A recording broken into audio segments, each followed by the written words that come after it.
Hello, I'm Paul Kulik from the Boiler and Restaurant in Omaha, Nebraska, and today we're doing certified Piedmontese braised chuck short rib in Nebbiolo over shaved artichoke salad.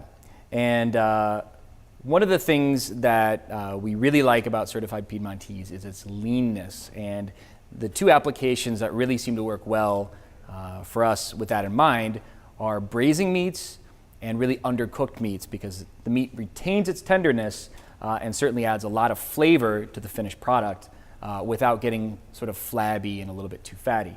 So we'll start by just a simple salt and pepper. Now we can use black pepper. White peppers is good. If you're not so much into that kind of woody pepper flavor, feel free to omit pepper. Grate a little bit of nutmeg and maybe a little bit of just a tiny pinch of cayenne. We'll kind of give the same heat effect and wonderful aromatics. So that's pretty much all we need to do, is just kind of get a good coating on the meat. We already have our grill going. Best case scenario is a wood-fired grill. Okay, so we're going to go ahead and make a good grill sear on our chuck short rib. The trick again is to just cook it in a low, slow environment so that the connective tissue slowly breaks down. So that's what our plan is today. It takes a minute to really make sure that you get a good grill mark on both sides, and then we're going to add it to the following aromatics. Again, this isn't, you can be a little bit inventive here. We use spring onions. We use one split garlic head. Our bouquet today is mostly flowering thyme, and that's pretty much it. We're really going to want the meat and then the Nebbiolo to shine through. Now, certified Piedmontese gives a little bit of a clue as to what the origin of the cattle is. That's northern Italy. And so we feel that a good high tannin red wine like Nebbiolo is a perfect braising component. Okay, so I put our braising pan in a little bit of heat underneath to kind of help sweat a little bit. One thing you have to keep in mind when you're braising is to not over season. There's really a lot of flavor already inside the meat, so you don't need to add much salt or much pepper into the braising liquid itself. We're looking pretty good here. Got a good crust.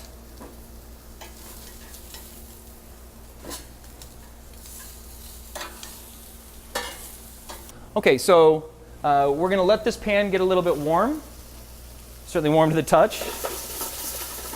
A little bit of caramelization helps here. Now, the amount of caramelization that you have on your vegetables will ultimately determine how dark the sauce is. So if you go for a dark caramelization, you're going to have a darker, richer, blacker sauce. If you go for light caramelization, you're really going to get more of the meat flavor and a little bit more just the straight wine. Of course, as the wine as it cooks through. Okay, so now not only is my nose telling me what's happening, but I can also hear. I can hear some sizzling. I can hear that sear, and my eyes are telling me that I'm seeing some caramelization on the bottom. That's a pretty good indicator that it's time to start the deglazing process. And we're just going to deglaze with some wine. Okay, so we're doing Nebbiolo braised short ribs. We're not doing stock braised short ribs, so be generous. The finished product will thank you. So we did about three quarters of a bottle of Nebbiolo. That brings it about halfway up to the meat, or halfway up the meat. And then we're just going to finish with enough stock to just really barely cover. You want to make sure that the top of the meat is exposed, because when we put this in the oven, even at 350, you're going to develop some browning, and that'll help also with that caramelization. At this point, it's pretty simple. You let this boil, we'll cover it in foil, and put it in the oven. Really, once it comes to a simmer and it goes in the oven, you can wait, I'd say at least an hour, maybe an hour and 15 minutes before checking it again at 350. And the trick to knowing when this is done is you pull back the foil, take a spoon, and if you can easily pull the meat apart, just gently try to tug it apart. If it's any resistance, just put it back in, set a timer for another 15 minutes, 30 minutes, and then just continue to check it like that. Let's go ahead and put something together that we can eat with this braise. What we like is artichokes. That's a pretty common pairing. We've taken some artichoke hearts here.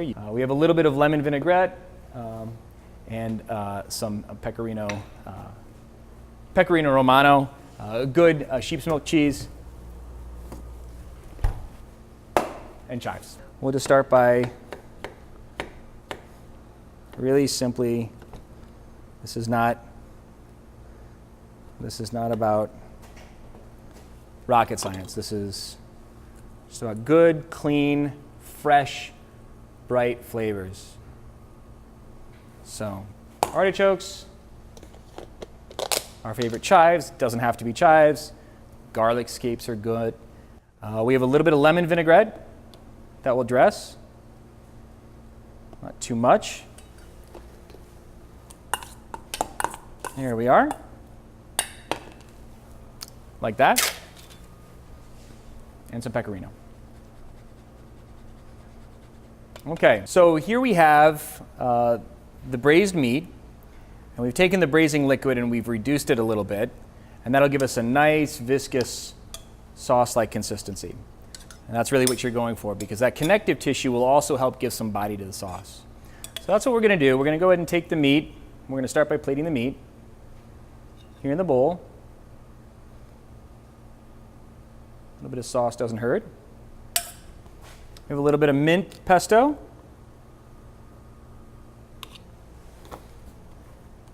And then we'll finish with this lemon and artichoke, shaved artichoke and lemon vinaigrette. So,